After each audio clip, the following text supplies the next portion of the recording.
Penunjukan Letjen TNI Purnawirawan Jaka Budi Utama sebagai Direktur Jenderal Bea dan Cukai Kementerian Keuangan yang disetujui oleh Menteri Keuangan Sri Mulyani dan Presiden Prabowo Subianto seharusnya menjadi langkah strategis untuk memperkuat pengawasan dan meningkatkan penerimaan negara dari sektor pajak dan bea cukai. Namun, di balik proses resmi tersebut, muncul sejumlah kontroversi yang menimbulkan keraguan serius terhadap transparansi, integritas, dan profesionalisme dalam pengangkatan pejabat tinggi negara. Terlebih lagi, beredarnya surat dari Komandan Kodim 0501 Jakarta Pusat, Letkol Heri Ismail, yang meminta Bea Cukai mengamankan barang bawaan seorang penumpang dari luar negeri, menimbulkan kecurigaan kuat akan adanya intervensi dan penyalahgunaan wewenang yang dapat merusak citra lembaga Bea Cukai dan pemerintah secara keseluruhan. Meskipun Kepala Kantor Komunikasi Kepresidenan menegaskan bahwa penunjukan Jaka Budi sudah melalui prosedur yang sah, fakta bahwa penunjukan ini merupakan hak prerogatif pemerintah dan disetujui langsung oleh Presiden menimbulkan pertanyaan tentang transparansi dan objektivitas proses seleksi.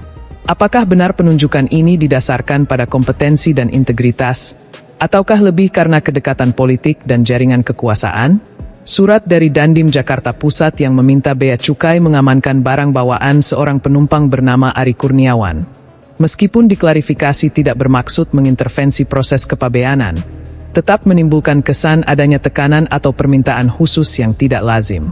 Hal ini membuka ruang bagi spekulasi bahwa pejabat militer dan sipil saling berkolaborasi untuk mendapatkan perlakuan istimewa, yang berpotensi merusak prinsip keadilan dan transparansi dalam pengawasan kepabeanan. Kasus ini berpotensi memperburuk citra Bea Cukai dan Kementerian Keuangan di mata publik. Ketika pejabat tinggi dan aparat militer terlibat dalam praktik yang terkesan mengabaikan aturan dan prosedur, masyarakat akan semakin skeptis terhadap komitmen pemerintah dalam memberantas korupsi, kolusi, dan nepotisme. Kepercayaan publik yang menurun ini bisa berdampak negatif pada iklim investasi dan stabilitas birokrasi.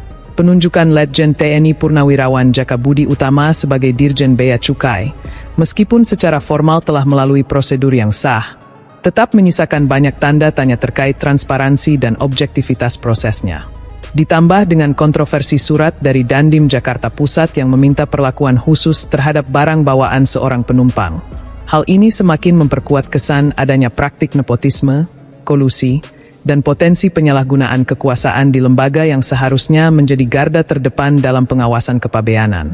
Alih-alih memperkuat integritas dan profesionalisme, penunjukan ini dan kasus surat Dandim justru berpotensi memperburuk citra Bea Cukai dan Kementerian Keuangan, serta menimbulkan ketidakpercayaan publik yang mendalam.